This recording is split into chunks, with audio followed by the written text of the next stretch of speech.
This is the exact same house painted 3 different ways, and the difference between the first and the last version isn't magic or a completely different technique. It's just a few choices that can transform a cartoonish painting into something much more realistic without spending ages. If you're able to create the first version, you're already on the way. The key is awareness more than skill, knowing what to adjust, and that's what we're going to explore in this video. I chose this subject because a simple house can easily look flat when you focus only on the object itself. Before painting, I like to prepare my palette because the colors you choose already shape the final result. So I tested different reds and yellows for the shutters and chose crimson with Indian yellow for vibrant oranges and reds. Because I know from experience that if I want a painting to look good, I often need to exaggerate the vibrancy slightly compared to what I see in the reference. I also mixed my existing colors with blue to create neutral stone tones, and I added tundra violet for the darker values, and this is important whenever you want more realism. Before starting the painting, I also softened my sketch lines with a kneaded eraser. This is something I do when I want a more realistic result because I don't want the drawing lines to become a part of the final painting. You'll see the colors and values are what create the shapes, not the outline. Now for the first version of this painting, I'm starting exactly where many of us naturally start, which is painting the main elements and simply fitting in the shapes. Because there's no background here, I'm treating the house almost like a portrait. In a portrait, it's easier to start with the main features like the eyes and the mouth because they define the whole subject. Here, the windows and the doors are the features that immediately tell us what we're looking at. I'm keeping quite a lot of water in the red and yellow mix because I don't want the color to be too heavy from the beginning. Transparency makes watercolor beautiful. That's why we often hear it to start with light colors. For the stones on the house front, a little bit of blue added into my red and yellow mix and a lot of water do the trick to create a soft gray. And at this point, if I stop here, I have a painting and it's nice, but it's quite flat. The White House front makes the house feel empty and nothing really feels three-dimensional yet. And this is the first important thing I want you to remember. This is not a question of being talented or not talented. This is just a process of awareness plus practice. The mistake is not creating the first version. The mistake is believing that you don't have what it takes to do a little more. For example, you can start moving from a simple graphic style like this one towards a loose, realistic style. And one of the things you'll need is shadows. And you can already see the difference when I add just a little bit of blue here. But shadows alone aren't the complete answer. That's why you may feel dissatisfied even after adding them. That's why for me, the real key to evolving a painting is layering. Because layering is what allows watercolor to create depth. So instead of trying to paint everything perfectly in one go, we can do it in steps and you'll see how each layer adds something new. I slightly increased the amount of pigment in my gray mixture for the stones. And you can see that even though I go back over the dry first layer, I'm not painting every stone again. The goal is to create variation. Some areas are going to look darker, some are going to stay lighter, and that difference is what tricks our eye into seeing more dimension. To help the new layer melt into the previous one, I like to work with 2 brushes. One brush to apply the color and the other one is clean and slightly damp, and I use it to soften some of my additions. This is my favorite technique because it prevents the painting from looking like you just added details on top and everything feels connected. The area on the side of the house isn't receiving the same light as the front, so adding more pigment there helps create the feeling of volume even more. And I also use the dry brush technique to introduce some texture. Notice I'm doing things gradually and the paints don't look dark or opaque. They're still light. Now I can increase the pigment again for the shutters and the door. But this time I want a creamier mixture for more intensity and definition.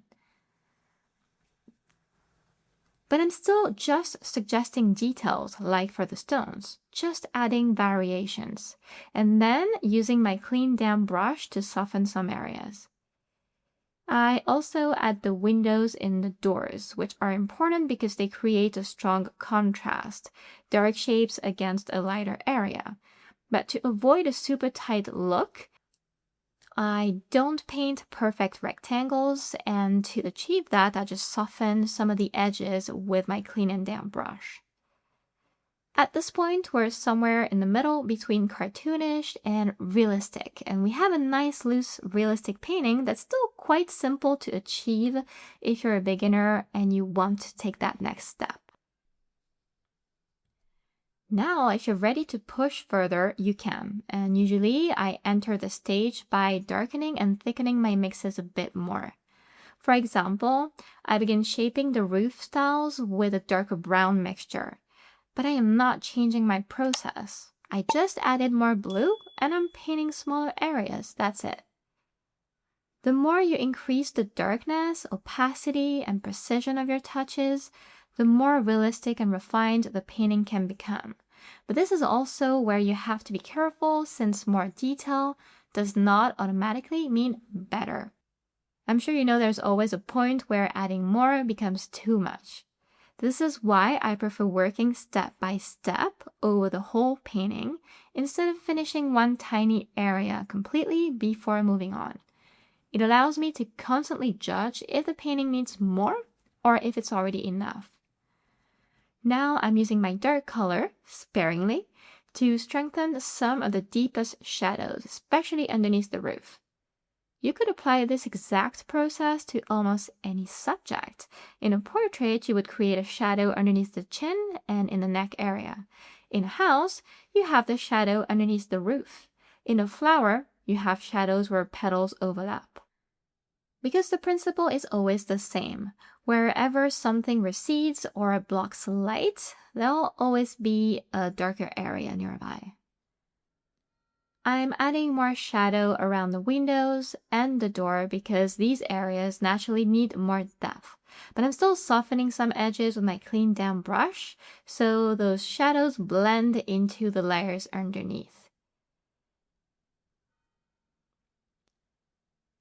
Now for details, we want to be imperfect but on purpose. For example, when I add the wires under the roof, I avoid painting one perfectly clean line. I break it slightly on purpose because this translates much better in watercolor. It feels lighter, more artistic, and less heavy. For the stones on the house front, I could actually leave them as they are. They already work. But I want to push the realism a little further with a new layer of darker browns and a few cracks and texture. The key is to do this quickly to not get trapped into tiny details.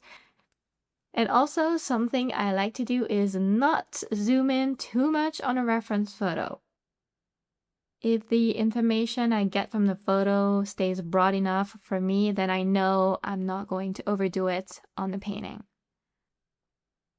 And if you think about it, when we look at something, we see the impression first. So keeping things slightly simplified in the painted version often creates the same, and it looks better too.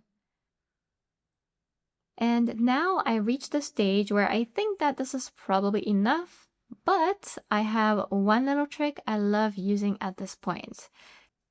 And because the painting is completely dry, I can reactivate certain areas with a wet brush and lift some pigment with a paper towel.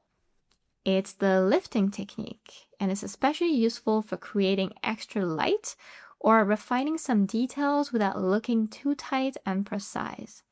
And I recommend this because it fits perfectly with the way to approach watercolor. Nothing is meant to look perfect. We're just building, adjusting, softening, and sometimes removing. So if you were to compare the three versions again, they're all valid. The difference is not that one is good and the others are bad. It's simply that every extra layer, every shadow, and every choice moves the painting a little further along that spectrum of loose to realistic.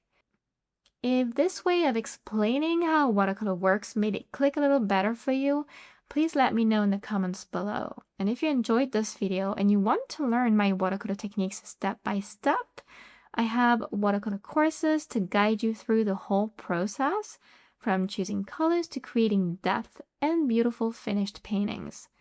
Thank you so much for watching, and see you next time.